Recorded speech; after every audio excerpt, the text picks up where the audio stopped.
can't exactly soundproof this. No. I mean, maybe you could, but it feels like the walls are just too thin for that. And it's such an old house. Yeah, it would go through the windows anyway. Yeah, it's just not happening. I don't know how Tommy does it. Yeah, it's never, surprisingly, it's never interrupted anything that we've been miking or anything. The train? Yeah. That's pretty nice. I don't have any remembrance of it ever interrupting anything. I just know that sometimes he'll be like playing a cool guitar part or something. I'll be like, yeah, you look at it, you're like, that's it's just a little damn distracting. Train. Yeah. I know. It seems like it comes like 13 times a day. I've got a gig that I play in Sewanee and at Stillfire. Have you ever heard of it? Yeah. Is that a brewery? Yeah. Okay. I play there, and they have a train that passes by, and they keep all of their like garage doors open, and it'll be like in the middle of like, it's always the most intimate song or something. Really emotional one. Yeah, and when people are actually paying attention, and then it'll be the train, and it's so loud. It's like not background noise at all. No, you can't treat it like it's part of the song. No. Or anything like that. I have one time it's naturally worked its way in there a little bit. And I was like, actually said out loud, I was like, that actually kind of sounds hey, good. Look at that. Yeah, that's funny. So before we started this recording, first of all, we're with Sarah Mootz here. Thank you for joining me. Been trying to get you on for a little bit, so I'm excited now that the debut album is out. Yes. We're here talking about it. But we were talking about your American Idol audition right before we started, which I didn't know that you had done. What was that experience like? Oh, my goodness. It was an experience. Long story short, it's just fully a TV thing, you know. But I've had plenty of TV show auditions. It's gotten to the point where they reach out to me, you know, they have my name, the A&R people, whatever. So they reach out to me almost every year. And there's a whole bunch of pre-rounds before you get to the TV audition. Right. So this was the first time, and this was like 2 years ago. This was the first time that I had made it through the all of the pre-rounds and then to the TV audition. So they flew me out to San Diego, which was insane to me. Wow. Yeah, and but I was like late and like not with my group because my COVID test didn't come back in time and all this stuff. And there was so many weird things that happened along the 4-day process. Like, including a producer literally, like, looking at his clipboard and being like, oh, you're going to go film with the winner's circle right now with your golden ticket. And I was like, dude, I haven't auditioned yet. Whoa. Yeah, but, like, everybody else from my group had auditioned. But they were, like, having trouble keeping up with me because I was, like, one off because I had the late COVID test. So did like, you go and do the golden ticket filming? So, no, I told him, I was like, you know I haven't auditioned yet, right? And he looked down at his clipboard and then he looked back at me and he was like, oh my God, pretend I didn't say that. And I was like, okay. And then at this point, you hear through the contestants, like, oh, it's rigged. Like, they know who's making it beforehand, whatever. Well, I was sure I was making it at that point because I was like, oh. They told you had a golden ticket. Yeah, but my audition was the next day. And my partner was with me, Travis, and he looked around, like, before my audition. It had to have been probably within the last, like, 10 auditions from, like, the whole 4 days. I was, like, the last, like, 10 that they viewed, and Travis was, I guess, looking around. I didn't know this at the time, but they were breaking down, like, the interview tents that you would have had to go to if you made it in. Yeah. And Travis had, like, this, he's like, yeah, I had a horrible feeling letting you go into that room, like, so confident. Because I was, like, I was like, I'm going to make it. Like, right. And I went in there, and I killed it. Like, I was really proud of my audition. Yeah. And then Katy Perry told me she didn't... The producers made me play my electric guitar. They, like, have a say in, like, everything that you do. The like, producers? Yeah, like the TV producers. They want to make sure you're portrayed the way that they want you to be portrayed, right? Yikes. That's so gross. Right. So they had seen an Instagram video that I did for fun on my electric where I did, like, that TikTok viral song, Dance Monkey. Oh, my God. Dance for me, dance for me. And it was good, but, like, I don't play like that all the time. I was just like trying having to have fun with something, and of course they're like, you have to do that. So I went in there and I did that. And Katy Perry, of course, you sound really good, but I don't like the electric guitar with your voice. And my God. And then Lionel Richie. And you just want to be like, the producers told me to do it.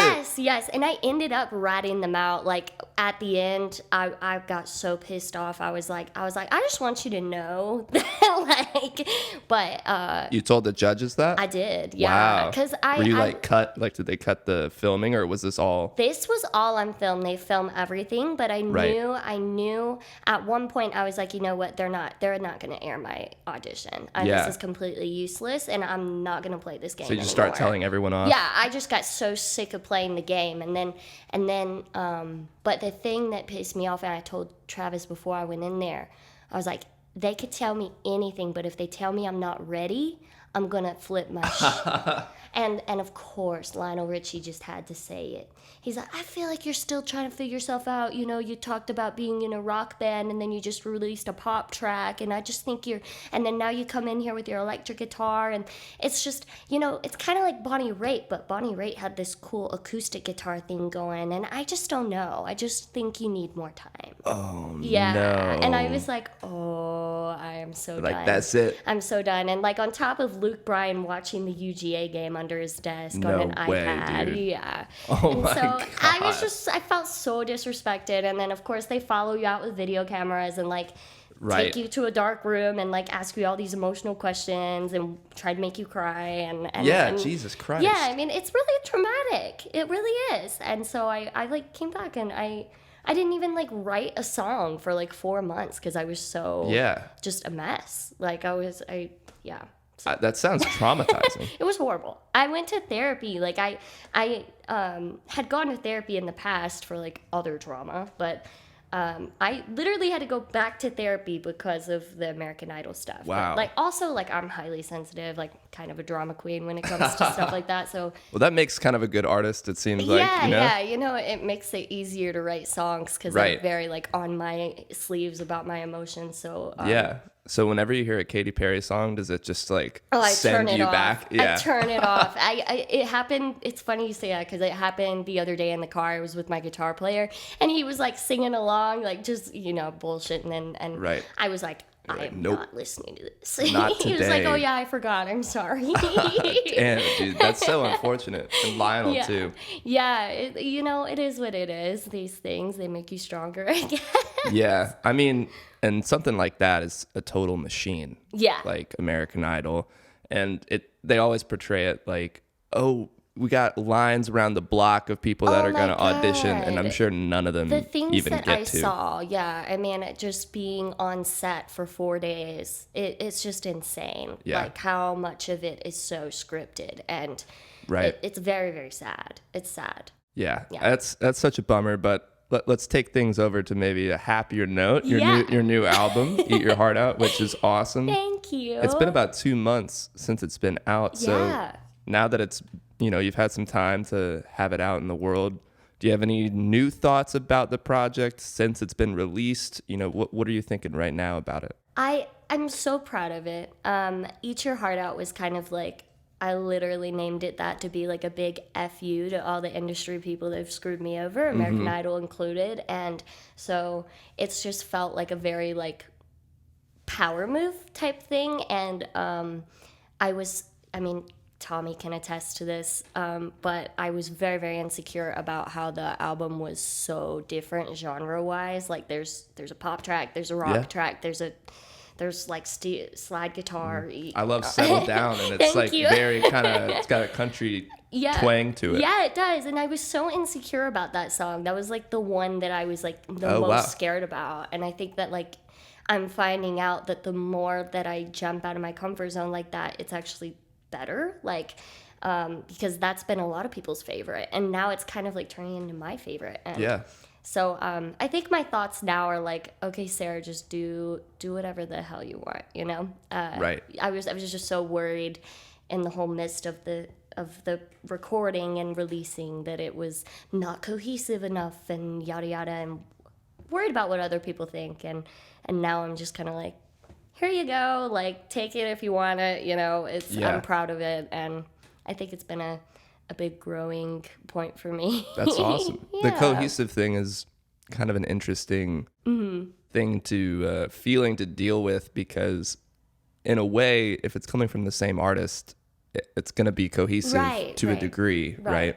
And that was always Tommy's argument, and he's like, they all sound like you, blah blah blah. And I'm like, no, they all sound different. I don't know, and but now I'm like converted to that mindset. So it just took releasing it and like having the guts to do so. Right. Yeah. That's true. It is hard to.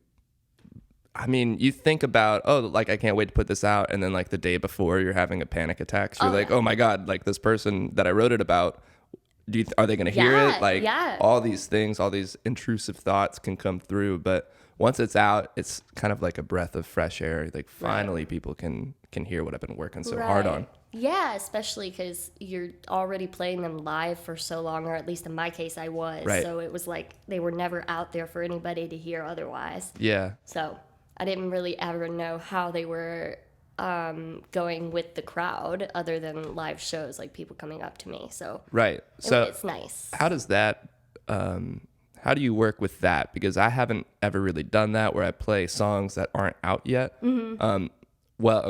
Songs that aren't out but I haven't recorded. So if you haven't recorded some of these songs and you're playing them live, do you look for the audience to give you some feedback? How much does that change your vision? Yeah, I think that ultimately, I think in every case, my thought is that I'm crowd testing these songs when I go play them. But ultimately, at the end of the day, if I like them, I like them. Right. Like, the crowd doesn't really, it's kind of just an extra thing of like, oh, they really did like this one. Like, cool, but I just kind of, if I'm vibing with it, I play it and hope for the best. Yeah, kind of look for the affirmations. Yeah, and then if it's kind of a scary thing. Like, I did it the other day for the first time for, like, album 2 songs. And album 2? So it's on the way already? Yeah, like, we just released album 1. And, like, before album 1 was even released, we were working on album 2. So it's like, my mindset is already past. That's another hard thing about it, is like keeping up with the promo and like being excited about album 1 when your mind is creatively in album 2 already. Yeah. So what are the songs on album 2 that stick out compared to the first ones? Like, why didn't certain ones on the next album feel like they should have been on the debut? So a lot of the first album was like songs that like never got to see the light of day, that I like went back on, because I've been in the industry for like 9 years now. Like, I started in Nashville when I was 16 with a producer, and I cut a whole album there. And that album never got released because I ended up getting screwed over, whatever. And so the first album for me was all about giving some of those songs a chance. Some of them were new and written very fresh, like while we were recording, but a lot of them were older. Like, and that's not something that a lot of people like to do, is like grab from older songs, because it doesn't feel like them anymore. Yeah. And I've definitely had that like feeling of like when I play it live, like, oh, I don't really relate to this right now, but like it's still just about how the audience is relating to it too. So that's the difference, is that album 1 was like a lot of giving old songs a chance, and then album 2 is now I'm going into it with like a full picture. There's songs that I've written like within the last year, like they're very fresh, and so yeah, it's a different vibe completely. Wow. Yeah. What sonically feels different to you? I think that I am experimenting less in this second album. Okay. I'm just trying to go in and just do whatever the heck I want and feel that day. And of course, I have cool things that I pick out beforehand that I'm like, oh, I want to try this, yada yada. But with the first album, it was like very. I had reference tracks for everything. I knew, like, production wise, I knew where everything was going. And with this second album, I'm just trying to kind of like let it flow, like. So maybe not trying to control it too less much. Control, because I have that problem of like, because I didn't have any control in Nashville, like that was actually like a huge thing, is like I was told multiple times that I didn't have a part in the production and that my notes were of your own irrelevant. songs? Yes, What? exactly. Yes. So that was the narrative that I believed so long. And so with Tommy, I kind of like was able to trust him more, and that was a very, very new thing to me. And so the whole first album, like, I was trusting him, but I was also like I want it like this, like this, like this, because I thought that I had to like control it to get what I wanted. Right. But now I think we've built so much trust and stuff that like the second album is, I'm just going in there with him and just vibing. So nice. It's a good feeling. Yeah, we just had Tommy on a couple weeks ago, and it's just amazing how many people say the same thing. They trust him. He's a good hang. Yeah. Everything he's released sounds like the sound quality is amazing. So it's really, kind of a blessing to be rooming with him and see all these people who get to come in and, I get to hear some demos, or not, I guess, demos, but they don't sound like demos. They sound like they basically should be out already. Yeah, he's so good about just like bringing the song to life without doing the whole like commercial standard of like, oh, it's got to have this formula and blah, blah, blah, blah, blah. Like he is just he gets into every song and it always feels unique and personable. Yeah. So it's nice. So during this process, what do you think were some of the biggest lessons you've learned? Is there anything that sticks out that you're definitely going to take with you going into this new album as you're making it? Yeah, I think the biggest lesson I've learned, and this has like helped me in all aspects of life, is just to stop caring what other people think. Because even like with my first EP, stuff like that, I always put emphasis on how are people going to react and how am I going to connect with people. Yes, that's important to me, but at the end of the day, like if I'm thinking about that all day long and when I'm writing, whatever, like you don't get the authentic sound that's actually within you, and then what's the point in making music because you're broke and you're like struggling for so long, and the whole point is like you're doing what you love, right? So you can't let other people influence it too much. Like you have to keep doing what you love, So I think that's the biggest thing. It's just like at the end of the day, be myself and don't care what other people think, and don't compare.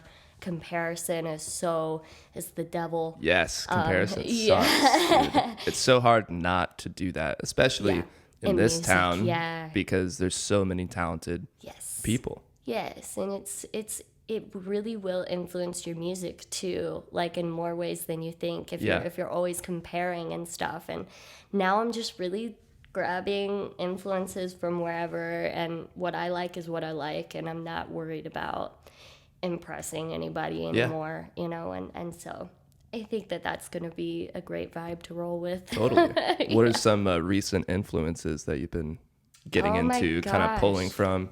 Yeah, I feel like I'm going to say these names and nobody's going to know who they are. I'm really I really like to like dig in Spotify and go to like certain songs like radio and find artists that probably aren't even like signed yet. So I've been really I found this artist named Laura Elliott, and she's incredible. She's kind of like Girl Puppy, but like more soul. And then also I've been obsessed with Jessie McRae. She's insane. Just a lot of like indie artists. Like I'm really like, I think with the first album, I was more influenced by like bigger commercial artists and stuff. But lately, I've been really trying to dig and like find what actually appeals to me and like only me. Like right. I want to like people because they appeal to me, not because they're writing hit songs. Yeah. So. And I mean, that's fine too. Right. And if that's the people you like, that's cool too. Like one of my main obsessions for so long was Ed Sheeran. Okay. And and he influenced me in so many ways, like looking back, like my songwriting and stuff. So, and it's a good thing because you do have to like make money at the end of the day as well. Like it is a business. Right. That's a hard thing to balance. The business and being authentically you. and trying not to care what other people think. Right. Yeah. How have you tried to ride that line? Because that is, I mean, it's the age-old art versus business. Yeah, and I think I've been so confused on that up until this point, and maybe I'll be confused next month again. But I've had clarity recently, and it's because I've thought about it so much. But I really just don't understand why I can't have songs that I know will probably hit more commercially, will be more, whatever, TikTok worthy. I can have those and think about them in the business way, and then I can also have the ones that were written just purely because I wrote them and that's it, and I think keeping the balance between the money makers and the authentically Sarah's that like she didn't give a shit what people thought when she wrote it. Yeah. I think having that balance is going to be really important as I get further into my career, because the money makers will keep you going financially, but the authentic ones will keep you going emotionally. Right. Yeah. It is an interesting balance. And, you can find ways production wise, I think, to turn something that is more of a pop hit that could go viral on TikTok or whatever. You can make sounds, at least in my view, I would maybe take something that feels like a pop song and try to make it weird a little bit just for your own sanity. Yeah, for sure. And I do think that if you can find a way to make those like pop hits or whatever like more you rather than not, it's important. But I'm just trying to recognize that there can be like separate thoughts, you know what I mean? Like if you look at like, I don't know why this is the first one that comes to mind, but Harry Styles, they released like As It Was or whatever, and it went viral, and the whole album was wonderful, but none of them were really like songs that you hear on the radio every day. Like they were great, so professional, amazing, but As It Was clearly the commercial one that they were like pushing, for and it's success. not even that commercial, right? Exactly. Compared to maybe everything else you would hear. Compared to everything else, exactly. So I just feel like every artist has those more like commercial ones, like even Adele. Yeah. Like, I freaking love Adele. And yeah. It's like funny how when she released her album, there was one that was like all over the radio. I can't remember what it was. It was like oh my God, what was it? Yeah, it was. I don't know. But it's always like that. It's always like, I think that's how major labels think and how businesses think. You know? So was it Go Easy on Me? Yeah. That's what it was. Yeah, that. Yeah.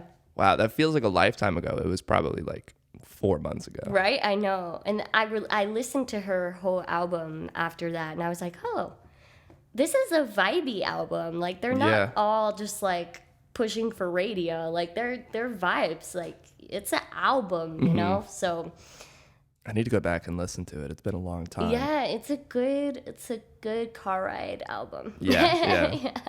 What's your favorite part of the creation process? Oh, interesting question. That could be writing, recording, the playing live, releasing, actually. Yeah. Anything like that. Definitely not releasing. But I think that at the root of everything is the songwriting. I'm so obsessed with songwriting, and that makes sense. You were in Nashville for a while. Yeah.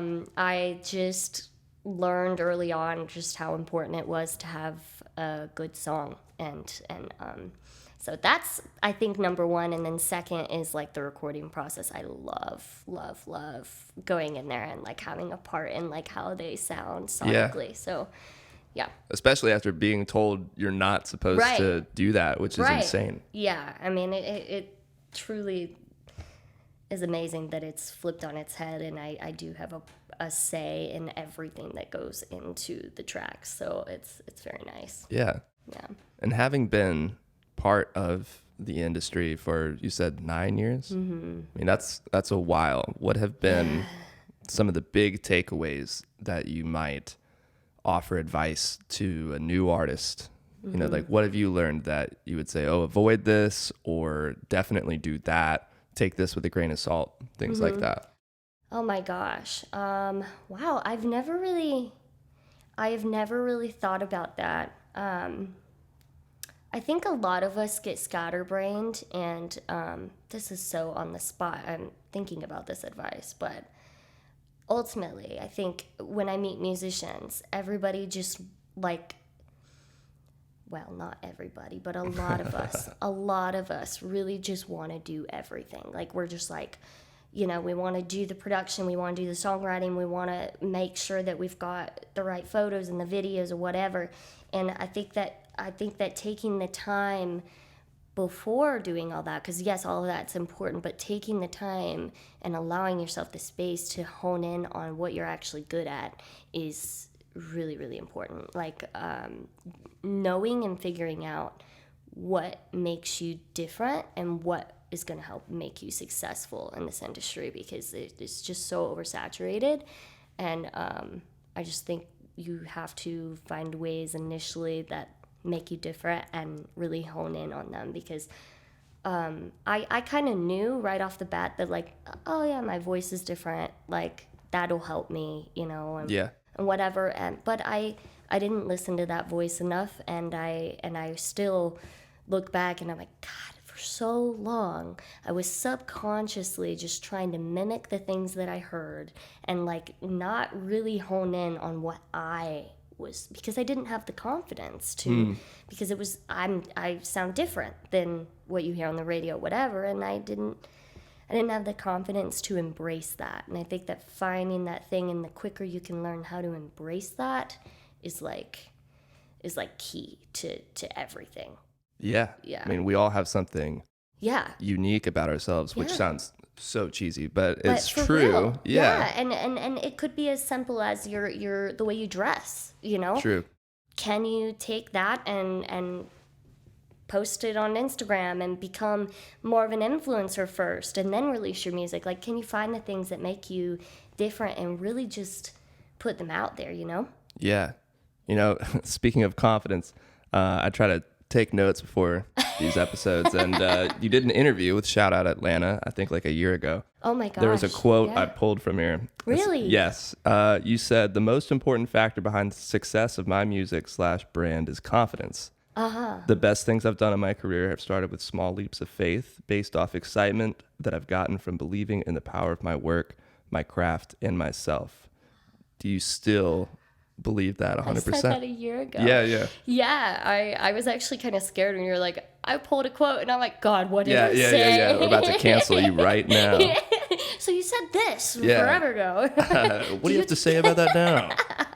No, I think that a year ago I was just figuring that out, and I was trying to live by it. And now a year later, I am kind of starting to fully step into that. And, right. And there'll be times when you fall out of it. But yeah, of course. I think that if you could keep that mindset, you're game on. Yeah, I mean, we're only human, and you're going to have self-doubts. You're going to have all those intrusive thoughts that say you can't do it, you're not good enough, all these things.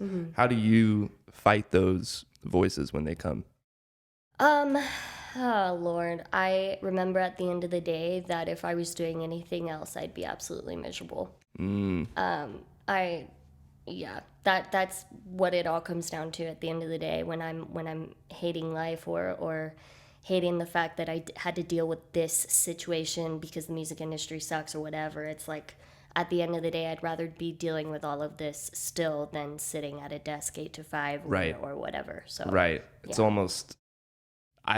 that's funny, because I feel like I've been doing that recently too. Yeah. Because it's, the worst days doing what you love are still better than like the best days doing what you hate. Yes, absolutely. And oh my God, it's so important to realize that, because you sacrifice so much doing what you love sometimes, and people forget like why they do it sometimes. I forget why I do it sometimes. But I think like maybe the hard moments are meant to remind you, like, oh yeah, what are you gonna do? Are you gonna back out now? Right. And then you really have to analyze, like, no, I still love this, know? So yeah, and it's very humbling once you can get through it and look back on it and go, I figured it out, like I went through it, and you know that the next time you have more, I don't know, emotional buildup, I guess, that you can fall back on because you've been through these kinds of things. Yes. It's like scar tissue, I guess. Yes,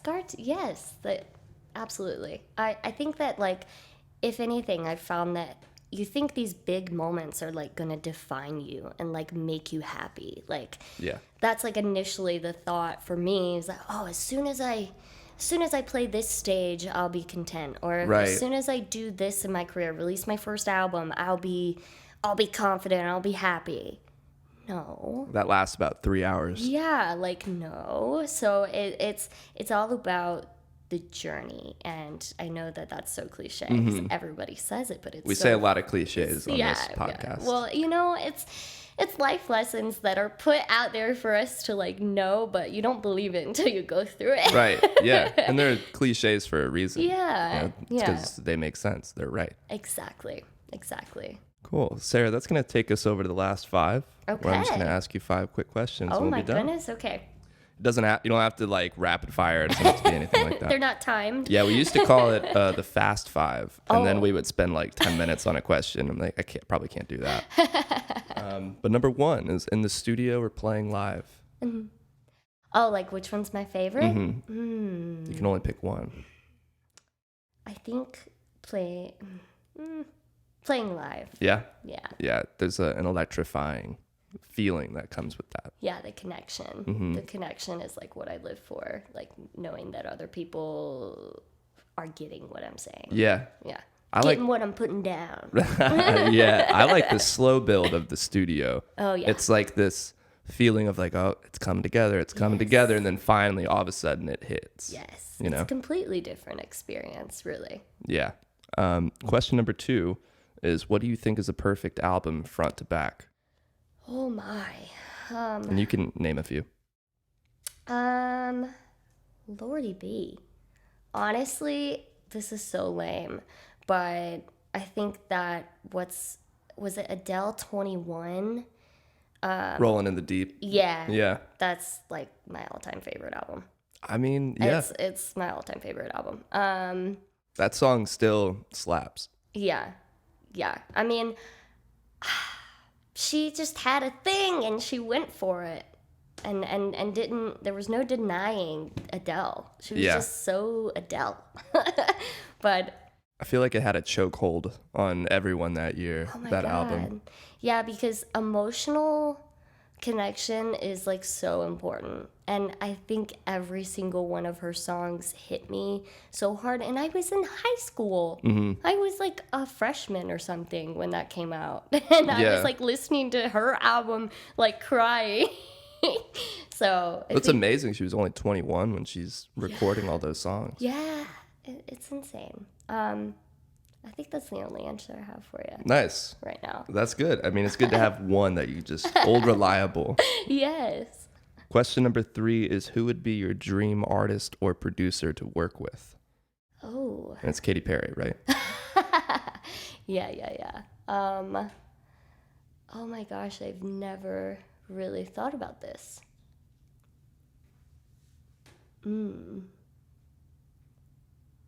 Taylor Swift. I mean, yeah. Taylor Swift. Why not? Yeah.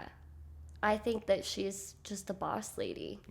She's just done so much. Huge icon. She's such a businesswoman, too. She's so smart. Yeah. I got to give this shout out to my best friend, Valeria. She made this, actually. She painted that. Oh, heck yeah. Yeah, the sign. And she took all of the photos for the Lover album cycle. Yeah, so that album cover is her photo. No way. And, like, all the press pictures and things like that. Oh, my God, you're blowing my mind right now. Yeah. That's insane. Yeah. What? How did you meet her? We've been best friends since, like, 13. Lucky you. Yeah, I know. Oh, so, my like, God. I knew her before she even cared about photography. Wow. And then to see that progression is just, like, wild. I was with her when she got the call.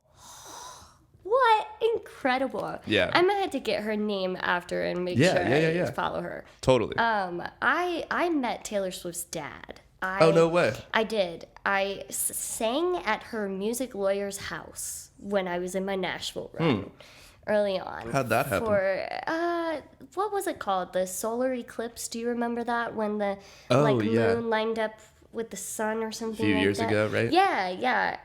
When that happened, I was in the midst of going back and forth to Nashville recording my album, and the producer was like literally Johnny Cash's producer back in the day. So he knew all these people, and Taylor Swift's music lawyer, his name was Bob or something. He like cut the first deal with her and Big Machine. I don't think he was like her current music lawyer, but he was having a party and he wanted me to play at it, and I went and played, and Taylor Swift's dad came walking in, and he sat at the table with us for like 4 hours and just talked about Taylor the whole time, and like all of this stuff that she went through growing up and yada yada. So it was quite surreal. Did you recognize him when he came in, or did you just realize once he started talking? There was some talk that he was going to show up. Oh, okay. And I was and then there was talk that Taylor was going to show up with him. And I was like so You're on like, I'm edge the whole freak out. night. Yeah, because imagine I'm having playing. to sing in front of her. Yeah.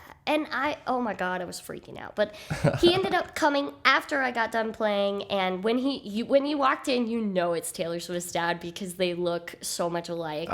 Yeah. That's funny. Yeah. That would have been another crazy story if Taylor actually walked in. For real. There was like the house across the lake, because it was on the lake. The house across the lake was the house that she grew up in. Oh, so whoa. we were like looking at it, and it was just weird and crazy. And, Gnarly. yeah. That's so cool. I try to think about some artists or producers I could see my guests working with, and it's certainly not as big as Taylor Swift, but her name's Bully. Have you heard of the band Bully? Yes. Really? Oh my gosh. Actually, yes. My neighbor, Morgan, he is in a band called Ancient Infant. Oh, yeah. Yeah. Is he the drummer? Introduced me. No, he's the lead. I met the drummer. Okay, the drummer's amazing. Robert? Yeah. Yes. Morgan's the lead singer and guitar player. He introduced me to Bully. He's like pretty obsessed with her. Yeah, me too. Yeah, I could totally see that. Yeah, she's from so Nashville. Badass. Yeah. Yeah, she is badass. I loved that first album they put out. Oh my gosh. That must have been like 2016 maybe. Man, she has some stuff to say. Yes, like yeah. I really enjoy. Yeah, talk about a boss lady. Oh, for sure. Yeah, she goes hard. Also, like, now that I'm thinking about it, what is it? Haley Steinfeld or whatever from Paramore? What's her name? Yeah. I think that's her name. She's been like popping up all over my like feed lately, and I did not realize how similar we are. Like the way she talks on stage and like some of the stuff she says, and so I've been digging into her a little bit more too. I'm like, God, I actually see a lot of similarities here. So I would love to work with her too, but yeah, I never was a huge Paramore fan, right? But I really like that After Laughter album. I think that's the name of it. I think it came out like 3 or 4 years ago. Okay. I don't know. It's like really catchy pop tunes. Yeah, Because I know their older stuff was a little more pop punk, which was never really something I got into. But I like that After Laughter album. Well, I always knew they're like really popular songs, like Into You. Right. Should be over. Yeah, like I always knew the commercial ones, but I've never like gone and listened to Paramore's like albums and stuff. But, yeah. That one was good. If you want to check it out, it's much more pop oriented. The production is wild. I will, for sure. Very creative. I liked it a lot. Question number 4 is, what's on your musical rotation right now? I have been obsessed with Laura Elliott in general, but she has a song called Blue that's like amazing. Girl Puppy. Are they from around here? Girl Puppy. Carmen was telling me about them. Yeah, I think that they're Atlanta-based. Oh, okay. And that's probably part of the reason I think I heard of her. And then, her, always Faye Webster. Yeah, she's awesome. Yeah, and then, I think that's my main things. Actually, I have been listening to Midnights a lot by Taylor Swift. Yeah. What are your thoughts? I really dig it. She says things that are like, if I wrote that and like showed it to somebody, they'd be like questioning, like, what does she mean by this? Like, the sexy baby line always makes me like, feel and, like, a little weird. Yeah, and like monster lurking on a hill or whatever. Her lyrics are... Karma's a cat. Yeah. Something like that. Dude, it's insane. Oh, you know what? Another person I've been truly, truly obsessed with is Chapel Rowan as well. Okay. She is so incredible. Huh. She's not huge yet, but she's going to be. And sorry, that just popped into my head. I had to say that. I've been listening to her on repeat. Where is she based? She's based in Nashville. Okay. And well, Chapel Rowan. now she is. Yes, Chapel Rowan, and then also based in Nashville is Baby Girl. Baby Girl is like this like emo pop, very guitar based. Oh my god, their music is like so sexy. Okay. Like I've been getting into that lately. Like songs that just like make you feel like tingly, you know? Like the production and like everything that goes into it, you know? So yeah. But we were talking about Midnights. Yeah, I think Taylor Swift just has some major balls, basically. She certainly does. And I don't know what's going on with the whole Ticketmaster thing. I'm sure once this is out, everybody will know exactly what happened. But I'm confused. I just know that shit ton people couldn't get tickets. Ticketmaster? Like, I don't know. The girl that I was just co-writing with in Nashville, because I just got home yesterday from Nash. She was like trying to get tickets for like 2 days straight. Right. Yeah. What a nightmare. Yeah, I would never even try. No, I can't spend hundreds of dollars I don't on even one give ticket. that dream a chance. Yeah, it's not happening for me. Last question here is, what's your favorite decade of music? And then alternatively, what do you think is the worst? Oh my. Jeez, you're really hitting hard with these questions. I try to get a nice like stump the artists here. Yeah, they're stumping me for sure. I think that it's funny because I haven't mentioned this at all, but the 70s, like, I think I'm probably wrong. 70s or 80s is when kind of Janis Joplin, Stevie Nicks, a lot of those, like, powerhouse females kind of stepped up to bat, and that's probably my favorite right off the top of my head. Worst? I don't even... Just go ahead and trash an entire decade. Is it now? Is it this decade? Because, like, TikTok? That someone said that recently. Maybe Tommy said that. Yeah. Or no. It was Atticus from the Corduroy Blue, which is it's not a bad argument. I think that you could go so many ways with TikTok. There's pros and cons, but ultimately... The exposure can be great, but also you probably only get exposed for about a day, and then people don't know who you are. For those who it helps, it's great. But for those who it doesn't help, it sucks, because you have a added to-do list is now make TikToks, make 15-second videos that look good and sound good and that have the right hashtags. And it just really is so time consuming at the end of the day, and so frustrating when people go viral overnight and you're like, oh my God, I've been posting 5 videos a day. Like, what the hell? Right. I think my first like impression from you, well, I met you here at the house, but then I followed you on Instagram and you posted like a video rant about TikTok and how tough it is. I was like, I feel that so much. Dude, people never say it online. Like, I just, well, some people say it, but like not enough. But you know, it's also it's like I recognize that, but I also don't give in to that mentality of like, oh, it's so hard and I hate it, because at the end of the day, it is what it is, and you have to adapt. Like, people trashing that to me is like, well, what are you gonna do? You're gonna fight it. And like at the end of the day too, it's also still helping so many musicians. And, you know, so I can't really shit on it that much, but it really does suck sometimes. I hate it,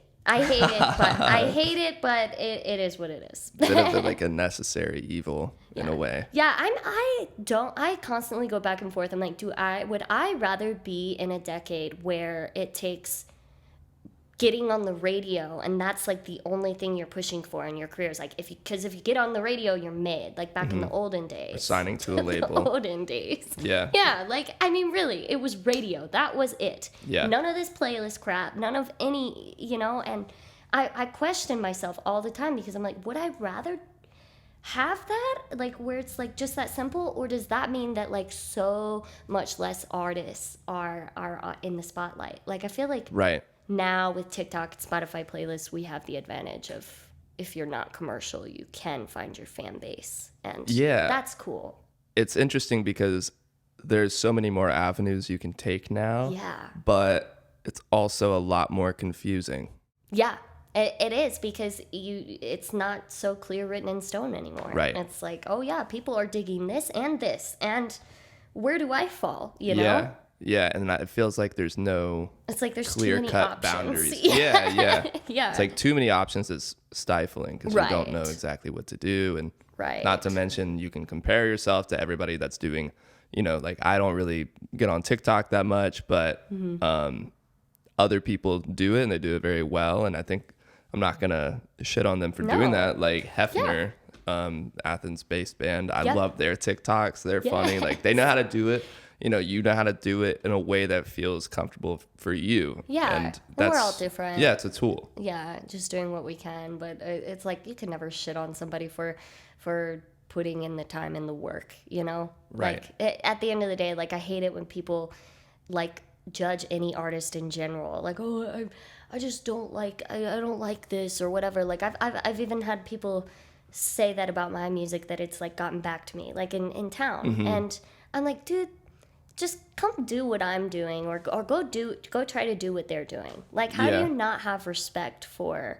How could you possibly add negative energy to their craft? You know what I mean? It's already tough for everyone anyway. I mean, this is just a world. This is a industry where we're supposed to love and accept, differences and creativity. Like, don't shit on people because they're not your vibe. Like, dude. Yeah, and somebody can not be your vibe, and you can still have a lot of respect for them. Yes. Shout out to the train that's coming by right now. I knew it was gonna come in before it ended. It always does.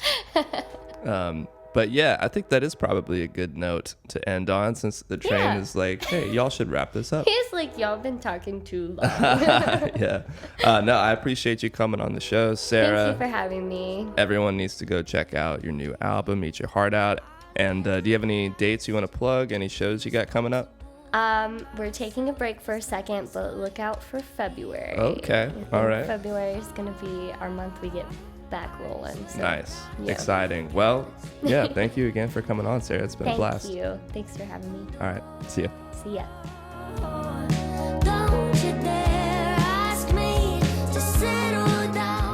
Thank you again for joining me for another episode of On That Note with Parker Whirling.